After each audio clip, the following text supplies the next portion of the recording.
Bienvenue sur Top Invest, la chaîne des top d'investissement. Ici, on parle licenciement d'entreprises de qualité. Avons-nous une opportunité d'investissement sur Air France? Non, non, non. En fait, j'arrive pas à dire qualité avec Air France, hein. Ah là là, c'est difficile. Avons-nous une opportunité d'investissement sur Air France? C'est la question à laquelle on va essayer de répondre en se basant sur l'état financier de la compagnie. Je rappelle que ceci représente uniquement mon point de vue et non un conseil d'investissement. Et comme d'habitude, je me réserve le droit de me tromper. D'accord. So, Air France, on a déjà eu à visiter Air France ici, hein. C'est un vieux client, d'accord. Vous savez à peu près ce que je pense de cette compagnie-ci, mais c'est toujours bien de revenir ici parce qu'il y a des gens qui pourraient être intéressés à nouveau par cette compagnie-ci, ok. Donc, on va essayer de voir s'il y a de nouveaux éléments, d'accord. Donc, déjà, on va faire le tour vite fait, hein. Regardez d'abord la tendance des revenus, c'est toujours important à les regarder. Les revenus ici reviennent à peu près à certains niveaux. Et si vous vous rappelez bien, je vous ai envoyé dans la top newsletter, donc le lien est dans la description de la vidéo ici, une analyse sectorielle ici enfin pour le secteur aérien, mais du plus en Amérique du Nord. Enfin, c'est le même, ça peut à peu près avoir la même, on peut à peu près avoir la même similaire. Enfin, on pourrait à peu près se dire que ça pourrait les entités ici qui exercent dans le transport aérien ici en Europe peuvent se comporter à peu près de la même façon que leurs homologues américains, d'accord, dans une certaine mesure. Dans tous les cas de figure, qu'est-ce que je veux dire? Ça veut dire que dans ce secteur d'activité, on a constaté que les revenus, les compagnies aériennes gagnent de plus en plus d'argent. Donc la pandémie a certes fait mal, mais ils essayent de se rattraper en date d'aujourd'hui. Donc les billets d'avion, même si le prix du carburant, etc., a augmenté, etc., elles ont voilà, augmenté également les prix. Vous pouvez constater ici que les marges brutes sont à peu près à des niveaux assez corrects, alors qu'on a on a une inflation ici sur les coûts de production, surtout le kérosène. OK? So, les revenus ici, il y a de grandes chances qu'on ait des revenus bien plus élevés que ça. OK? Mais ce qui nous intéresse ici avant tout, ce sont les net income. Est-ce que nous avons une entreprise ici qui a l'habitude de générer des bénéfices? Quand on normalise à peu près ces résultats-là, euh, voilà, la réponse est là. Regardez. Sur les 20 dernières années, elle a rapporté de l'argent combien de fois? Je ne sais même pas si je peux me mentionner le nombre de fois, parce que si on les met ici en cumulé, par exemple, disons les 20 dernières années, je les prends ici en cumulé, tout ce que cette entreprise a rapporté en 20 ans, elle a perdu 4 milliards 600. Donc en 20 ans, elle n'a pas rapporté d'argent. En 20 ans. OK? Cumulé, bien sûr. OK? Cumulé, elle a perdu près de 4 milliards 260. Donc on a dû s'endetter peut-être de l'ordre de 4 milliards 260 en moyenne au total. Ou bien on a dû émettre des actions pour ce prix-là au total. OK? C'est un business assez compliqué. C'est pour ça que j'ai du mal à dire entreprise de qualité et je mentionne Air France. Donc quand on regarde les net income, regardez ceci. C'est pas beau à voir, n'est-ce pas? Quand vous allez prendre les free cash flow, peut-être parce que les free cash flow peuvent être, les net income peuvent être négatifs, mais les free cash flow positifs, d'accord? Quand on regarde les free cash flow ici, vous voyez qu'ils sont un peu plus positifs que les net income, d'accord? Donc, c'est un business, je pense qu'elle arrive tant bien que mal à s'autofinancer. Parce que si on regarde ici les bénéfices, les free cash flow cumulés sur cette période-ci, oh, on a même 6 milliards en cumulé sur cette période-là. Sur les 10 dernières années, c'est 4 milliards, c'est 405 millions. Sur les 20 dernières années, c'est près de 6 milliards qu'on perd. D'accord? Donc, encore pire que ce qu'on avait avec les net income. Comment on fait donc pour évaluer une entreprise qui ne gagne pas de l'argent ici de manière récurrente? Vous pouvez même voir ici qu'avec Fastgraph, par exemple, quand je prends Fastgraph, regardez ceci. Quels sont les bénéfices nets? Vous constatez quoi ici? Pas grand-chose. Elle ne gagne pas d'argent tout le temps. Quand vous prenez les free cash flow, vous constatez quoi? Elle ne gagne pas d'argent tout le temps également. Quand vous regardez les operating cash flow ici, voilà, même ça, ça a du mal à suivre une certaine logique ici. Pourtant, il y a des entités qui exercent dans le secteur aérien, comme Southwest Airlines que j'aime bien. Vous savez, là, il y a une certaine régularité. La pandémie est passée par là. OK? Si vous allez prendre Ryan Airlines, qui gagne énormément d'argent également. Ryan Airlines, donc c'est Ryan Air Holding. Ah non. Ryan Air. Holding, je cherche la compagnie. Voilà, celle de Dublin. Il y a une certaine logique. Ça, c'est operating cash flow, c'est pas bénéfice net. D'accord? Parce qu'en free cash flow, bon, voilà, ça peut s'ajuster également ici, mais elle arrive au moins à s'autofinancer. OK? Quand vous prenez une compagnie comme Jet2, qui était sous-évaluée, qu'on a analysé il y a quelques temps ici, vous constatez quoi? Elle également, elle gagne de l'argent. La pandémie est passée par là, donc c'est normal qu'il y ait ce trou d'air-ci. Attention. So, quand vous regardez les operating cash flow, ils sont là. elle gagne de l'argent. Mais quand vous allez comparer une compagnie à une entreprise comme Air France, d'accord, il n'y a rien du tout. Moi, je pense que Air France est encore, si la seule raison pour laquelle elle est encore en vie en date d'aujourd'hui, c'est parce qu'elle est soutenue par le gouvernement français. D'accord. Voilà, pour d'autres raisons autres que la rentabilité économique. Ok, donc peut-être que son rôle, tout ce qu'on lui demande ici, c'est de pouvoir s'autofinancer et demander le moins d'argent possible. Bref, en termes d'évaluation, ça va donner quoi? C'est un business ici, si on veut l'évaluer, même voilà, avec les bénéfices nets, ça va pas trop fonctionner. On doit peut-être prendre la valeur d'entreprise sur le revenu ici. Ok, valeur d'entreprise sur le revenu, regardez la moyenne ici, la médiane ici. Quand on prend la valeur d'entreprise sur le revenu, le marché paye généralement à peu près en moyenne 0,5 fois les revenus pour cette compagnie-ci. Si on a des revenus de 28 milliards, on va parler ici en termes de prévision. Ok, soyons même gentils. Ok, on a à peu près, en termes de revenus ici, on a à peu près combien? En termes de revenus ici, on s'attend à peu près à du 29 milliards en 2023. Possible. Un peu plus que ça dans le futur. Donc, disons 29 milliards. Allons même prendre 30 milliards. C'est possible. Parce que présentement, le secteur du transport aérien se porte bien. 50 fois, 0,5 c'est 0,5 fois le revenu. D'accord. Valeur d'entreprise ici.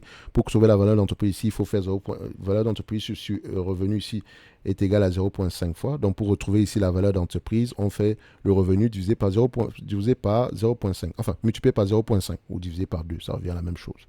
Donc, ça nous donne ici combien? 15 milliards. N'oubliez pas, ça c'est la valeur d'entreprise. Dans valeur d'entreprise, il y a capitalisation boursière plus la dette. D'accord? Plus ou moins la dette nette. Donc ici, est-ce qu'on a de la dette? Bien sûr, on a énormément de dette. Et également, la dette nette a diminué. Et comme vous l'avez constaté ici, par exemple, regardez ceci. Et ça, c'est le seul point positif. La dette nette de cette compagnie-ci a diminué. D'accord? On avait un pic à près de 13-14 milliards ici. Si vous vous souvenez, quand je faisais ma vidéo ici, les premières vidéos étaient à 12 milliards par là. Aujourd'hui, on se situe à 7 milliards 160. OK? Parfait. 7 milliards 160. Et encore, il faut aller vérifier à l'intérieur qu'est-ce qui est réellement pris en considération dans cette dette nette-là. Donc, quand on prend le 7 milliards 160, mais comment est-ce qu'elle a fait alors qu'elle ne gagne pas d'argent? C'est simple. Elle vous a demandé de participer un tout petit peu. OK? C'est aussi simple que ça. Ou bien elle a vendu certaines de ses actifs. Mais regardez, le nombre d'actions a augmenté drastiquement. A été multiplié par 5. 5. La dilution est terrible. Ça fait mal. D'accord? Et le nombre d'actions ne fait qu'augmenter depuis la nuit des temps. D'accord? Donc il y avait assez d'éléments ici pour vous encourager à ne jamais considérer cette compagnie-ci comme potentiel investissement. OK? Néanmoins, on va l'évaluer. OK? 15 milliards ici, moins la dette nette, 7 milliards 160, divisé par le nombre d'actions actuelles, d'accord, parce que ça pourrait évoluer également, 2 milliards 410. Ça donne ici une valeur à 3,25 €. On va se dire, ah ouais, 3,25 €, ça peut être assez intéressant. Mais attention, ici, on a pris 0,5 fois la moyenne valeur d'entreprise sur le revenu. Si le marché décide maintenant de payer moins que ça, comment on fait? OK? Donc, il faut faire attention. Prenons également les bénéfices nets, estimons-les. Les analystes s'attendent à peu près à voir ici à 0,38 € en 2023, à 0,45 € en 2025. OK? Si on le prend ici à 10 fois les bénéfices, on sera à 3,80 € et ici 4,50 €. Ce qui nous dit encore, ah ouais, ça peut être que sous-évalué. Quantitativement, ça l'est. Mais est-ce que l'entreprise va pouvoir au moins s'autofinancer pour les années à venir? Est-ce qu'on va éviter une nouvelle dilution? Est-ce que l'entreprise ne va pas augmenter son niveau d'endettement? Donc, c'est dur de l'avouer ici, mais quantitativement, Air France est sous-évalué. Quantitativement. Mais, il y a beaucoup de mais à prendre en considération. OK? Donc, si elle est mal gérée, elle va augmenter la dette. Donc, notre équité va diminuer.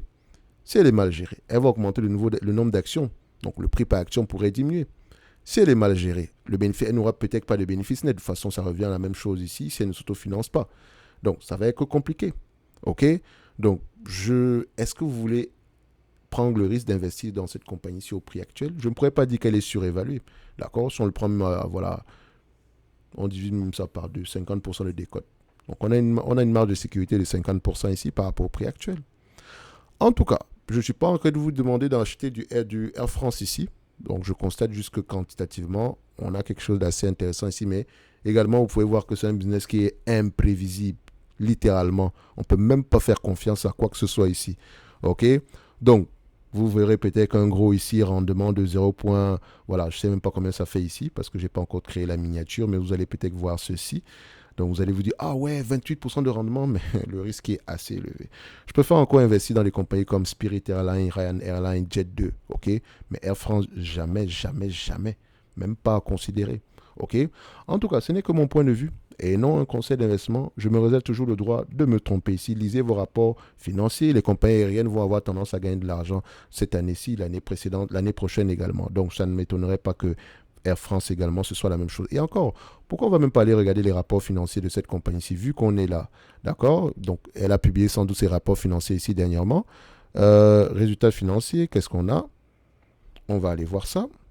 Comme je l'ai dit ici, 2023, premier trimestre, communiqué de presse. On regarde ça rapidement. Alors, comme je l'ai dit, je m'attends à quelque chose d'assez intéressant. Donc, vous voyez ici, forte demande, 19 millions de passagers, ça a augmenté, c'est parfait. Le chiffre d'affaires du groupe, amélioration, parfait. Amélioration importante. Coût unitaire ici du groupe au stable. OK. Cash flow d'exploitation ici libre. Cash flow d'exploitation libre ajusté 0,7. Solide niveau de liquidité de 9,7 milliards de liquidité. Magnifique. Dette nette réduite de 0,9 milliards d'euros. La dette nette est réduite de. D'accord. Ça ne veut pas dire que la dette nette est de 0,9 milliards d'euros. Poursuite du désendettement, sans doute, c'est une bonne chose. 1,5 fois les EBITDA ici. Attention, si on gagne beaucoup d'argent en date d'aujourd'hui, ça veut dire que, bon, techniquement, on est à peu près au même niveau que précédemment, hein, donc ça va. Donc ici, 1,5 fois contre 1,8 fois à la fin de l'année 2022. Très bien, il vous mentionne beaucoup de blabla là-bas, etc. Donc les EBITDA ici, marge opérationnelle ici, toujours négative. Cash flow d'exploitation ajusté, c'est pas free cash flow. Et ils vous disent que la dette nette à la fin de la période, donc on devrait même encore ajuster ça. Vous avez remarqué, on avait 15 milliards, n'est-ce pas? Ici, on nous dit qu'on a une dette nette ici de 5 milliards 478. OK. Ça, c'est le montant ajusté au premier trimestre. Divisé par le nombre d'actions, 2 milliards 400, je pense qu'on était à 2 milliards 410. On est à peu près à 3,95 €. Le nombre de passagers a augmenté, etc. Le nombre d'actions, où est-ce qu'on a cette information-là? Donc, en termes de perspective, ici, ils vous disent que le groupe prévoit une capacité de siège par kilomètre. Bref, on prévoit avoir ici quelque chose d'assez intéressant également, d'accord, en termes de chiffre d'affaires, etc. Moi, ce qui m'intéresse ici, c'est surtout les bénéfices nets ici. Après, il y a des métriques spécialisées pour ce genre d'entreprise également, dans le taux d'occupation, le revenu par maïs volé, le revenu par passager, par kilomètre de vol. Il y a beaucoup d'éléments qu'on peut prendre en considération ici. Qu'est-ce qu'on peut prendre ici? Je recherche à peu près le nombre d'actions. Marge d'exploitation est négative, rien d'extraordinaire. Enfin, 1,7% ici. Donc, ça ne veut pas dire qu'elle a des free cash flow positifs. Donc, ça va. Hein. Vous constatez que ça va bien pour Air France. Pour le moment, ça va très bien pour Air France. OK. Donc, Air France ici, le groupe, etc. Qu'est-ce qu'on peut encore prendre en considération ici? Bref, ça va pour la compagnie. Elle se maintient. On a même une dette nette moins élevée que ça. Et si c'est le cas, on peut aller à 3,95 €. OK? So, est-ce que c'est une entreprise sur laquelle vous voulez risquer une partie de vos capital? À vous de voir. Même s'il fallait spéculer, j'aime bien aller spéculer sur les entités qui gagnent de l'argent ici. Ça, par contre, je sais que voilà, ça va être compliqué. C'est un business difficile. Bref, ce n'est que mon point de vue et non un conseil d'investissement. Comme d'habitude, je me réserve le droit de me tromper. En lien dans la description de la vidéo, vous avez le service Top Premium ainsi que la Top Newsletter. D'accord? Un like, un commentaire, un abonnement. Ça fait toujours plaisir et on se dit à bientôt. Merci.